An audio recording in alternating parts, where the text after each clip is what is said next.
रत्ना और आप देख रहे हैं सी न्यूज भारत। आइए रुक करते इस खबर की ओर। एक और शिंदे गुट की शिवसेना और भाजपा के बीच गठबंधन को लेकर असमंजस बना हुआ है, जिससे कार्यकर्ताओं और पदाधिकारियों में भ्रम की स्थिति पैदा हो गई है। वहीं दूसरी ओर डोंबिवली में शिवसेना के पूर्व नगर सेवक नितिन पाटिल ने भाजपा के पूर्व नगर सेवक मंदार टावरे पर गंभीर आरोप लगाए हैं। नितिन पाटिल का आरोप है कि इन मामलों में पुलिस प्रशासन और महानगर पालिका के अधिकारी कोई कार्रवाई नहीं कर रहे हैं। डोंबिवली पूर्व के सुनील नगर स्थित शिवसेना के पूर्व नगर सेवक नितिन पाटिल ने अहिरे गांव के भाजपा के पूर्व नगर सेवक मंदार टावरे पर अवैध निर्माण को बढ़ावा देने का आरोप लगाया है। उन्होंने ये भी संकेत दिया है कि जिन 65 इमारतों पर संकट आया है, उस पूरे मामले में मंदार टावरे की भूमिका रही है। इसके साथ ही उन्होंने अन्य भ्रष्टाचार के आरोप भी लगाए। सुनील नगर में मीडिया से बातचीत के दौरान नितिन पाटिल ने ये आरोप लगाए। इस अवसर पर सुनील नगर के स्थानीय नागरिक, पूर्व नगर सेवक रवि पाटिल सहित शिवसेना के अन्य पदाधिकारी बड़ी संख्या में मौजूद थे। इस मामले पर भाजपा के पूर्व नगर सेवक मंदार टावरे से फोन पर संपर्क करने का प्रयास किया गया। उन्होंने आरोपों को खारिज करते हुए कहा कि चुनावी माहौल को देखते हुए उन पर निराधार आरोप लगाए जा रहे हैं और इन आरोपों से उनका कोई संबंध नहीं है।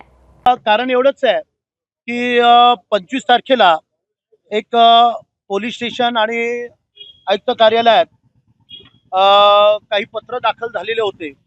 तर त्याच्यावर काही पत्रकारांचे मला फोन आले की हा विषय तुमच्या प्रभागाशी निगडीत आहे, तर ह्यावर तुमचं मत काय आहे।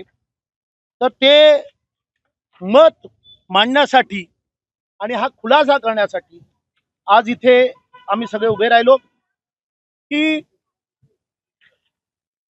राजकारणाचा उपयोग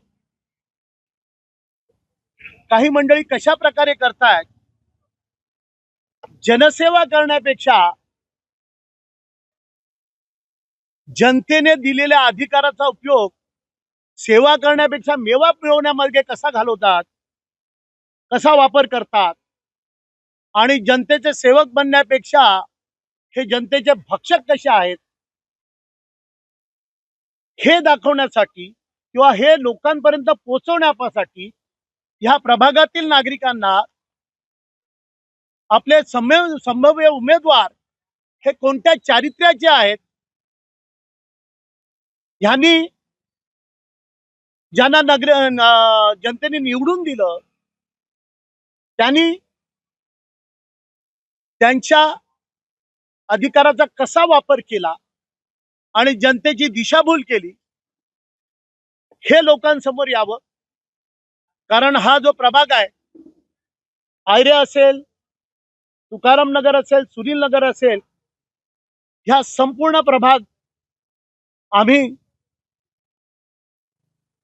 एक नगरसेवक म्हणून, एक समाजसेवक म्हणून जी आम्ही सेवा केलेली आहे, ह्या नागरिकांच्या दैनंदिन जीवनातील सामाजिक समस्या अडीअडचणी दूर केल्या आहेत आणि ह्याच्यासाठी सातत्याने अहोरात्र परिश्रम केलेले आहेत।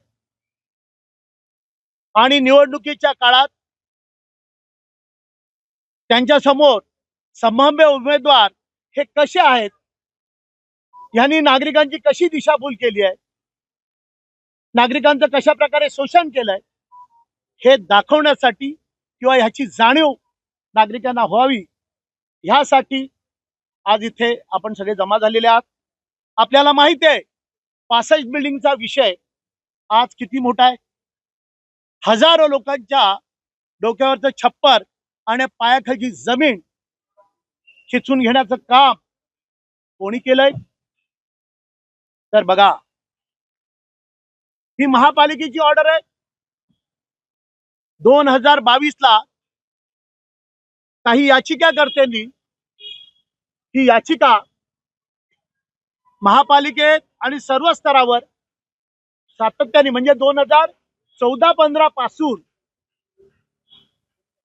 या तक्रारी महापालिका असेल, पोलीस स्टेशन असेल, ह्यांच्याकडे तक्रारी अर्ज गेलेले आहेत।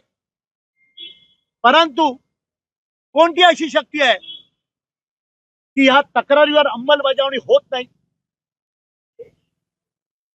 जर ही अंमलबजावणी 2014 लाच झाली असती किंवा 15 ला झाली असती तर आज 65 बिल्डिंगसारखा विषय ऐरणीवर आला नसता। आज जे खोट्या बांधकाम परवानग्या घेऊन लोकांची दिशाभूल, हजारो लोकांच्या डोक्यावरचं छप्पर उडवण्याचं काम जे करतायत, जर तेव्हा शासन झालं असतं तर आज ही वेळ आली नसती. बरोबर आहे ना? तर ह्यांच्यावर शासन कधी होणार त्याच्यावर अहवाल आहे. अहवालामध्ये क्लिअर लिहिलेलं आहे, यांना दोषी म्हणून करार दिलेला आहे. हा, त्यांचं नगरसेवक पद रद्द करण्याचं सुद्धा. मंदार डावरे. का कारवाई झाली नाही? महापालिकेने जेव्हा कौस्तुभ गोखले आणि धनंजय उसेकर यांनी या तक्रारी दाखल केल्या तेव्हा त्याच्यावर ही समिती बसवली. समितीने अहवाल दिला. मग अहवाल दिला तरी अजून कारवाई का नाही? जर ही कारवाई झाली असती तर बाकीच्यांना धडा मिळाला असता आणि आज हजारो नागरिक जे बेघर होणार आहेत ते वाचले असते. हा विषय आहे. हा नुसता विषय आयरेगाव पुरतीच मर्यादित आहे का? तर नाही. हा सुनील नगर बघता तुम्ही, वेल प्लॅन्ड सिटी आहे, एरिया आहे. तिथे तुम्हाला दिसतं का एकतरी अनधिकृत दिसतंय? नाही दिसत ना. रस्ते सुसज्ज आहेत, सगळं आहे. पण थोडं ह्या गल्लीच्या पुढे जा, बघा अनधिकृतचं जाळं पसरलंय. कोण जबाबदार आहे? इथल्या नगरसेविका अलका पप्पू म्हात्रे जबाबदार आहेत. त्यांचे पती म्हात्रे जबाबदार आहेत.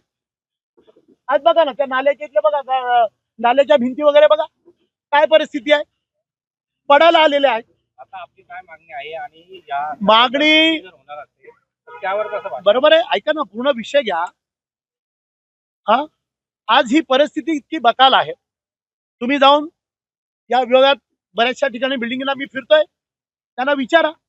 10-10 वर्ष त्यांनी नगरसेविका बघितली नाही. त्या बिल्डिंगीतल्या लोकांच्या, नागरिकांचे स्टेटमेंट आहेत.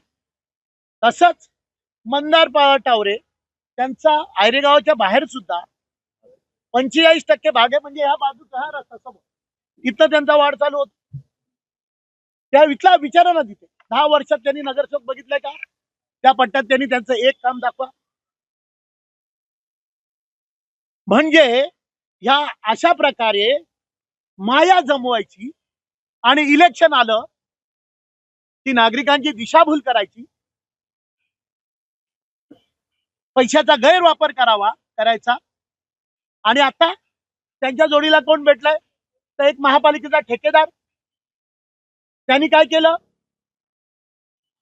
ठेकेदार असतात तो शेवटी. तर त्यांनी ह्या सगळ्या क्रीम क्लास एरियामध्ये आपण बिल्डर असल्याचं भासून काही बिल्डिंगला रिडेव्हलपमेंटचं पत्र दिलं. ज्या सोसायटीच्या पदाधिकाऱ्यांनी त्यांना रिडेव्हलपमेंटला दिलं नाही, दुसऱ्या बिल्डरला दिलं, तर त्यांची मारहाण या चौकात केली. त्याच्यावर गुन्हा दाखल आहे.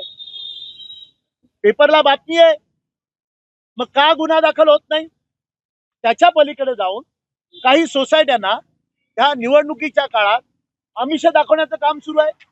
बरं, महानगर कंपनीने तिथल्या लाईन टाकताना त्यांचं थोडं चरी भरण्याचं काम थोडंसं बाकी आहे. जेव्हा नागरिकांची तक्रारी आल्या, त्या महानगर कंपनीच्या अधिकाऱ्यांना झापलं आणि त्यांचे अधिकारी जेव्हा इथे बघायला आले आणि त्या लोकांनी जेव्हा आपल्याकडे तक्रार केली तर रातोरात त्याला रिपेअर केलं स्वखर्चाने. ठीक आहे, केलं तर त्याचा हिशोब काय निवडणूक आयोगाला देणार आहात का? तिथे पत्रे बसवले, त्याचा हिशोब निवडणूक आयोगाला देणार आहात का? जर आपल्याकडे दाखवायला काही काम नाही तर ही आमिष देऊन तुम्ही काम कराल का? असे एक ना अनेक सवाल आहेत. यांच्यावर कारवाई होणार का आणि कधी होणार, हा माझा प्रशासनाला आणि सगळ्या पोलीस डिपार्टमेंटला माझा सवाल आहे. डोंबिवली से सी न्यूज़ संवाददाता दीपक मौर्य की रिपोर्ट। इस विवाद ने डोंबिवली में राजनीतिक गलियारों में हलचल बढ़ा दी है। जनता और कार्यकर्ताओं के बीच असमंजस की स्थिति बनी हुई है, जबकि आरोप और प्रत्यारोपों के बीच मामला आगे जांच का विषय बना हुआ है।